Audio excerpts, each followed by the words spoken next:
Hi, I'm Michael Marin. At Holy Name Medical Center, we believe that all citizens need to be informed about the important healthcare issues that affect their daily lives. That's why we're proud to support programming produced by the CAUCUS Educational Corporation and their partners in public television. State of Affairs with Steve Adubato is brought to you from the Agnes Veris NJTV studio at 2 Gateway. Funding has been provided by PSE&G, committed to improving New Jersey's economy and strengthening its communities. Holy Name Medical Center in Teaneck, New Jersey. Healing begins here. The New Jersey Education Association. The New Jersey Association of Health Underwriters, New Jersey's benefits specialist. International Union of Operating Engineers, Local 825. The Northeast Regional Council of Carpenters.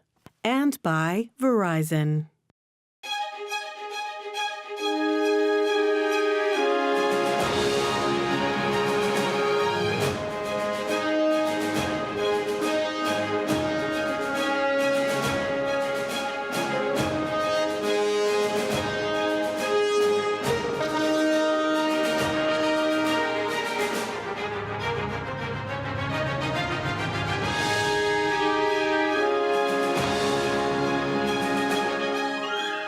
I love that music. It's very presidential. I don't know what it is. Hi, I'm Steve Adubato. Welcome to State of Affairs, coming to you from the Agnes Veris NJTV studio in beautiful Newark, New Jersey. We welcome our good friend, Dr.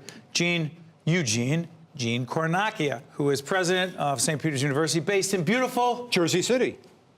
Your mayor keeps saying that they're going to be the biggest, most populated city in the state one day. We'll have that discussion another day. Gene, talk to us about a couple of things. Affordability, access to higher education, huge issues today, right? Yeah, very big.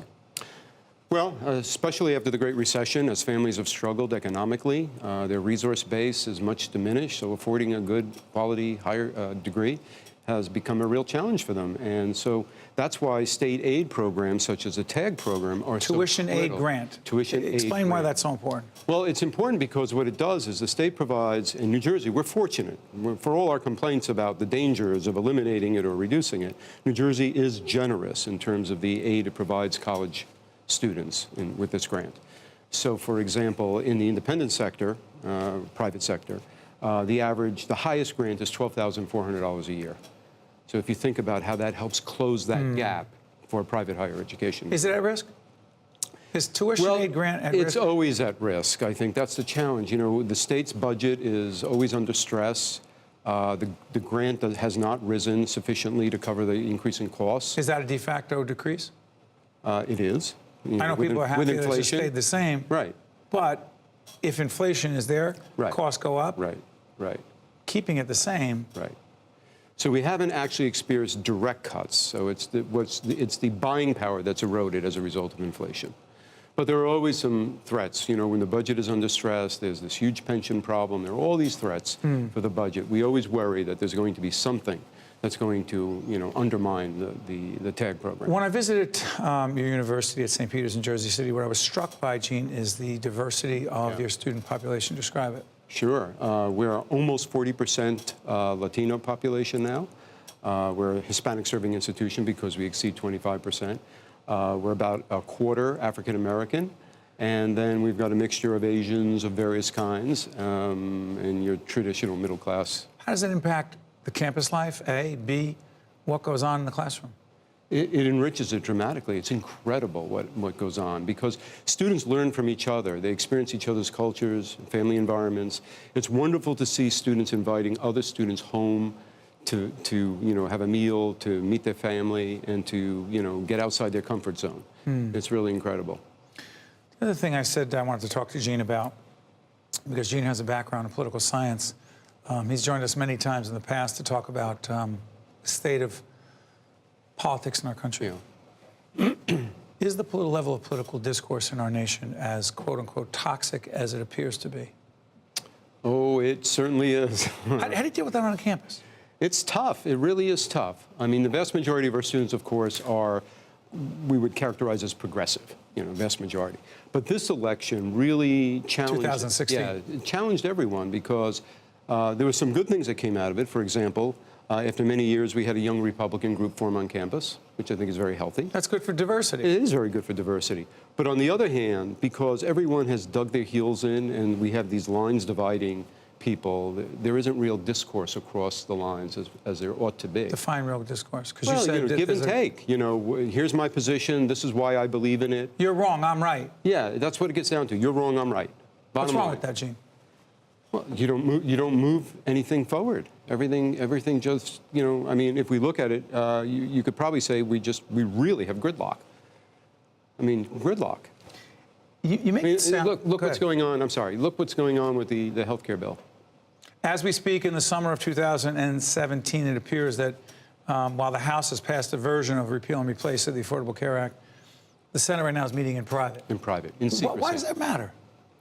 Because democracy is about open discussion, discourse. It's about consensus building. How do you build consensus if you're in secret? You're making it sound like what's going on in Washington reflects what's going on in the rest of the country, or vice versa. It's not that much. It's not like what's going on in Washington. It's like, you know what? We're going to elevate the. By the way, excuse my voice. We're going to elevate the dialogue. Right. It's going to be more civil. We're going to listen to each other. That doesn't mean they agree. Right. But the tone is just as bad in the Capitol. Everywhere. It's everywhere in this country nowadays. It's the sad part. And it's getting violent too. It's getting violent. That's the worrisome part. Do we want to end up being like some countries around the world where the solution to political differences is violence and guns and revolution? No. What's the role of higher ed institutions in all this, Gene? Well, we can lead people forward if we can educate them on the values of civil democracy, the key values, discussion, the give and take, the value of law, the rule of law, the Constitution, all those important things that have kept us really a vibrant, safe society, and one that I think really welcomes people from all around the world. Do you have, it's interesting, because Jersey City has one of the larger Muslim populations. Yeah. You happen to be a Jesuit institution. Has the issue, it's not any one issue, but have the issues around what is happening in the Muslim community directed at them, the violence, and also the anti-Muslim attitudes, particularly regarding the ban that's been proposed by the president? Does it play out at all on your campus? No, it doesn't really play out on our campus. We have a fair number of Muslim students, of course. I think what we've seen is that our other students have supported our Muslim students. Supported. Why do you think? It's the nature of our, just the nature of our community. As a Jesuit institution, we value, we have a welcoming approach to life and to people. People call that liberal. You call it. And people say, oh, that's a liberal attitude. You don't see it that way. No, we don't see it that way. How do you see it? We see it as part of being a Christian community. That's what, sometimes when I hear people with really closed-minded views and hostile views towards other people, and I see them go to church. What would Jesus do? That's what I say all the time. As a Catholic, it's the question that I would ask. Steve, I say it all the time. I say it all the time. I'm not sure, but never mind. We'll have a different conversation about that. And Jesus welcomed the lepers. He wasn't afraid of lepers. He was more inclusive, wasn't he? He was very inclusive. So, as a Catholic institution, there's something here, though. There is something. It's here. Not about Catholics. It's not about Catholics. What is it about? It's about a belief in the world that everyone has value as a human being and has something to contribute to society's betterment. That's what it boils down to. And it's not, I'm right, and if you're not with me, you're wrong, and me. I've got to do something to minimize you. Exactly. Gene Cornacchia is more than, Dr. Gene Cornacchia is more than just the president of St. Peter's University in beautiful Jersey City. By the way, we're in Newark. It is still the largest, most populated. For now. You and Philip are on the same track here, the mayor of Jersey City. But Gene, also I want to thank for talking about the state of political discourse in our country and the dangers of being so polarized and toxic. Thank you, Gene, my friend. You're welcome. Thank you. Appreciate it. Stay right there. State of affairs. We'll be right back. New Jersey is about to elect a new governor. This fall, I'll be sitting down with Democratic candidate Phil Murphy and Republican candidate Kim Guadagno. So what do you think the #1 challenge is facing New Jersey's next governor? Share your thoughts with me on Twitter @SteveAutobato. Do it now. Let your voice be heard, because democracy is not a spectator sport. State of Affairs is pleased to welcome the former Attorney General of the great state of New Jersey, Peter Harvey, who is an independent monitor appointed by the Department of Justice with the Newark Police Division. Correct. Good to see you, my friend. Good to see you.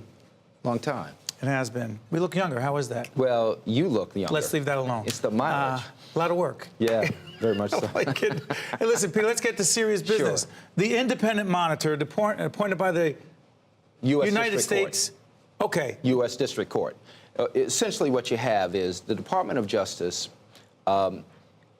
investigates patterns and practices of what they view to be unconstitutional behavior. They do it with police departments. They come in and say, look, we're going to litigate unless you agree to these reforms. Right. Most cities say, okay, we'll agree to these reforms. They go, okay, let's embody that in a settlement agreement called a consent decree. Right. So you've got the Department of Justice on one side, the city, and the police department on the other. The two work out a consent decree. They file it in federal court. Now, DOJ says, we don't trust you to tell us that you're in compliance. City says, well, wait a minute, I don't trust you to verify my compliance. Well, let's pick a third party. And you're the independent? I'm the independent. So what's so interesting is, by the way, for those who have never seen it, go on our website. Jackie put up steveadubato.org. That is our website.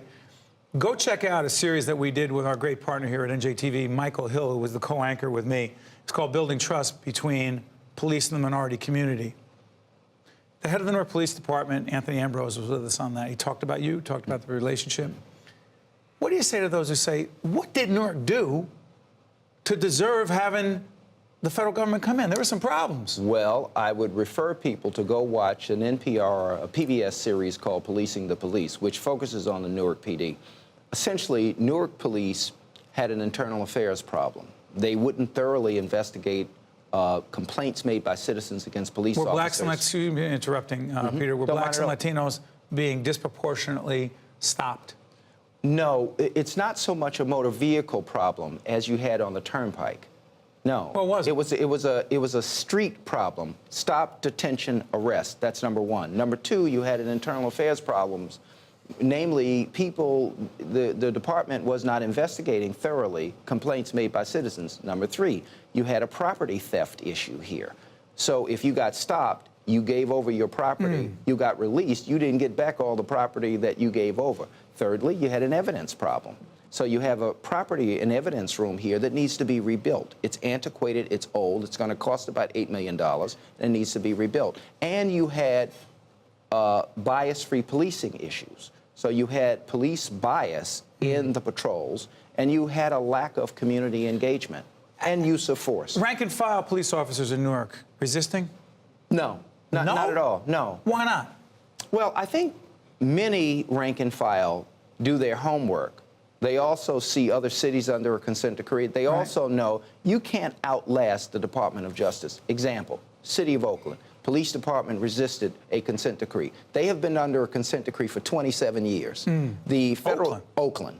The federal judge there at one point put in a receiver in charge of the police department because they were so They lost control. They lost complete control, and the commanders didn't want to implement it. Here, we are fortunate to have a mayor who is forward-thinking, Ras Baraka, who really wants to implement the consent decree. And we have a police director, you mentioned him, Anthony Ambrose, who wants to implement it. Am I wrong about this? When the Trump administration came in, I heard Jeff Sessions and others, maybe we should look at these consent decrees. They can look at it all they want. But the reality is it's now filed in federal court, overseen by a federal judge in the District of New Jersey. they can't stop it. So the executive branch of government doesn't in any way supersede the judiciary. Of course not. Separation of powers. And you've seen that with the immigration orders. Okay. Body cams. Yes. Reforms. Let's be specific. Some of the recommendations for reforms include body cams. Yes. For patrol men and women. Why does that matter?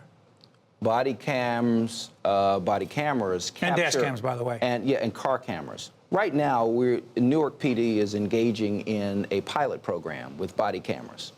And there are about 4 officers using them to get a feel for the body cameras and for the department to get a feel for the technology. They matter because they capture in real time the police interaction with the citizens on the street, real time. And that videotape is there. And notice a lot of the police prosecutions that we've seen and police investigations we've seen have been as a result of videotaped conduct. But respectfully, Peter, we're doing the summer in the program in the summer of 2017. The Castile case. Yes. I don't want to pass judgment. I wasn't involved in the case, but I saw videotape. And Facebook Live. Okay, but let me take you back. How is that different than police cam? He's, all right, I don't want to relitigate the case, but he's saying, I've got a weapon. It is a legal weapon. I'm not reaching for it. Cop says he's scared, shoots him. It's on video. He dies. The cop does not get convicted. It's not about being anti-cop or anything else, but you think you see what you see. You do realize that police officer is no longer on the force. Now, it may come as cold comfort for some, but 10 years ago, you wouldn't have even had that result. Would have been different? Would have been different. You might not have had an indictment. I'll give you another example. To your point, North Charleston. Police officer gets into a skirmish over a traffic stop. Citizen runs away. Police officer turns, fires 8 rounds in the back. It's caught on an iPhone. That police officer is indicted, convicted. He pleads guilty. He's off the force. That's what videotape does. Also, take a look at Chicago. Laquan McDonald. You have a police officer indicted. 10 years ago, none of this would have happened. You would not have had criminal charges filed against the officers. Likely, you would not have even had those officers leaving the force. Excuse me, Peter, cops in favor of these cams? Once they start using them, yes. Because they protect the police officer from invalid claims of abuse of power. Peter, sorry again for interrupting, but many police officers we spoke to, including the leadership, said, we feel we are under siege. We feel that we are the victims in many cases. So these body cams, these cams in the car, could be helpful, both sides? You may recall that when I was Attorney General, I issued a directive to require in this state electronic recording of statements of people who were arrested for serious offenses. Now, the reason I did that, and I said the police officers have to do this, is to avoid situations in court where someone accused the officer of making up the statement, making up the confession, embellishing the confession. So the question is, how do we make sure that officers are treated fairly and also citizens are treated fairly? That camera will memorialize the relationship. You saw it with the New Jersey State Police. Once they put car cameras in the cars and you had stops caught on videotape, you saw the number of aggressive incidents reduced. You saw citizens feeling very comfortable about their interaction, and you had a tape that somebody could go back and review, both for training purposes as well as for enforcement Minute and a half purposes. left. Peter, building trust between those in the community who have serious questions about certain police activities and the police, in fact, again, feeling they are targeted and they are unfair victims of all kinds of charges, and they have a virtually impossible job. Building trust. What gives you a reason to be hopeful? I'm very hopeful. Because? I think that with the proper training and education, police officers will engage more regularly with citizens. I also believe that there are techniques available that help build trust, and you see it developing in other cities. First of all, you've got to be on the street a little bit more, out of the cars. You've got to be on bicycles a little more, out of the cars. You also have to have a precinct-by-precinct relationship. Notice I didn't say ward by ward. Precinct by precinct. Precinct by precinct. There are 5 precincts in the city. The precinct commanders in the city of Newark, the precinct commanders here have to have a relationship with the communities that those precincts patrol. And it requires a consistent engagement. Look, every relationship is hard, especially public safety relationships, because police officers see citizens at their worst. They come to domestic violence situations, children being abused situations, murders, stabbings, fights. Incredibly difficult job. So how do they do that, providing a high level of service, courteous service, respecting everyone's humanity, but also enforcing the law? And in that spirit, in spite of everything, every incident we talked about, we thank all the men and women in blue who do an incredibly difficult job every day. And I can't imagine support and condone any of the acts that we just talked about. But we'll continue this discussion. And I want to thank Peter Harvey, the former Attorney General of the great state of New Jersey, independent monitor of the Newark Police Division. Good to see you, my friend. Good to see you, Steve. All good. Thanks. State of Affairs. We'll be right back. New Jersey is about to elect a new governor. This fall, I'll be sitting down with Democratic candidate Phil Murphy and Republican candidate Kim Guadagno. So what do you think the #1 challenge is facing New Jersey's next governor? Share your thoughts with me on Twitter @Steve Adubato. Do it now. Let your voice be heard, because democracy is not a spectator sport. State of Affairs welcomes John Donnadio, who is Executive Director of New Jersey Association of Counties. John, the organization does what? We are an advocate for all 21 counties in the state of New Jersey. Okay, so we got 21 counties in the state. We got 565 municipalities. That means mayors, councils, and everything else. You got 600 school districts. only 586 of them are operational, right? That means you got your own superintendent. Everybody's got their own. It's a home rule state. Right. I want my own. Right. Some states across this country regionalize and have county government do it. Why is it different in New Jersey? Correct. It's the way New Jersey evolved, and you're correct. There's 47 other states across the country that have strong forms of county government. They have county schools, they have county police departments, and guess what? Their property tax bills are half of what ours here in the state of New Jersey. Is there a correlation between, by the way, it's so interesting. Back in the day, my former mentor, the late, great Speaker of the House, Alan Karcher, wrote a book called Municipal Madness. And he said, it is madness that everyone has their own municipality. Right. Everyone has their own everything. Little tiny towns. He goes, why do you think your property taxes are so high? Right. That was over 20 years ago. Right. Why didn't we get the memo? Right. I think we did get the memo, and I think we're seeing a slow evolution to county governments providing more traditional municipal services. For example? 911 dispatch, animal control services, public health services, delivery of our health and human service programs, Meals on Wheels. These are services that municipalities, because they're having a hard time making ends meet, are now looking to county government to deliver these services. So what about someone say, wait, it's so ironic, sorry for interrupting. Some people say, you're saying let's have county government do more. There are some who say, why do we even need county government? Right. I think they're misinformed. Again, I think they're really misinformed. I mean, county governments are the only regional form of government in the state of New Jersey. They're run effectively, efficiently. 11 of the county governments are AAA bond rating. And again, if we look at the 3 other states across the country that don't have strong forms of county government, they join New Jersey in the top 5 with the highest property taxes in the nation. So I think they're misinformed. I think we've got to look at county government as an effective resource, an effective mechanism. What's the resistance? What's the resistance, Sean, to quote-unquote regionalizing more government services? I think people like identifying with their own schools. I think people like identifying, with their own police department. But again, I think we're seeing a gradual shift from that. I mean, we have Camden County. Camden County has the police department. Correct. Bergen County has a police department. 3 or 4 years ago, Somerset County did a feasibility study and demonstrated that we wouldn't miss a beat in the level of service provided, and the county would save close to $40 to $50 million in the aggregate for taxpayers by having a county-run police department. Never got off the ground, unfortunately. By the way, Bergen County, folks, check it out. 70 municipalities. Right. Some are really small. Right. Have their own. That's a lot of money. It is.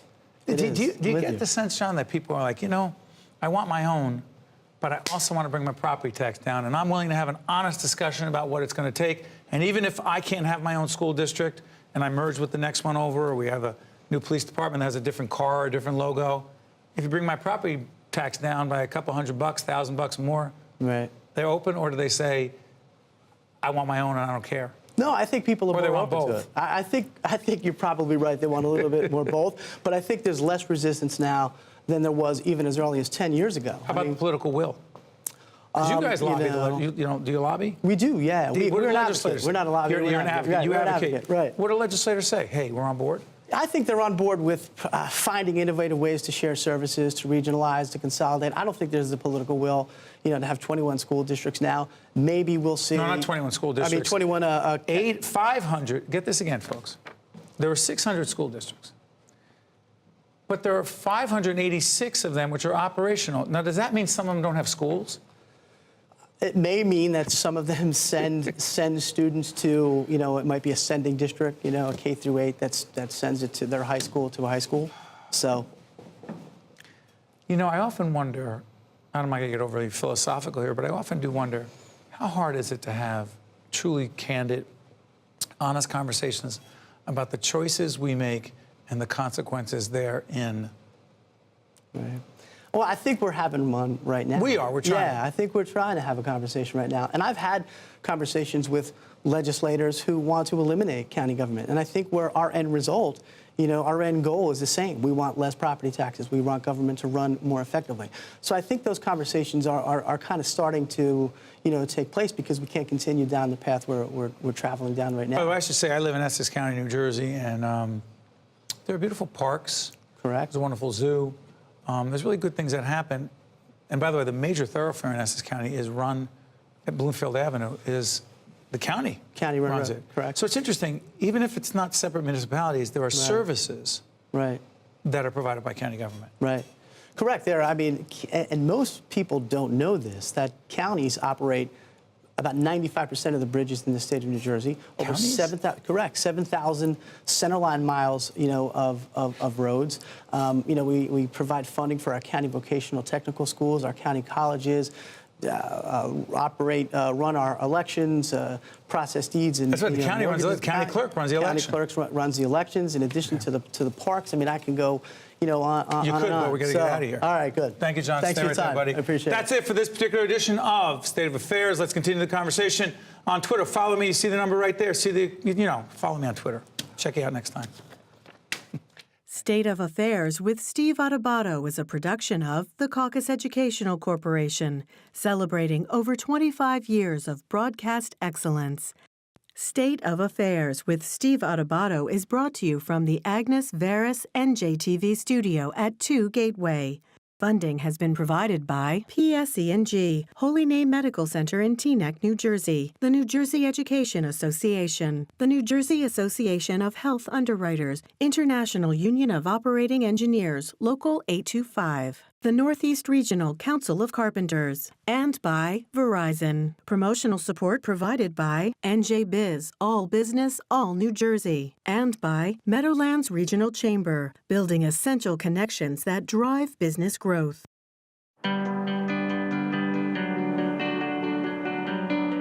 New Jersey is a leader in solar power, and PSE&G is doing its part.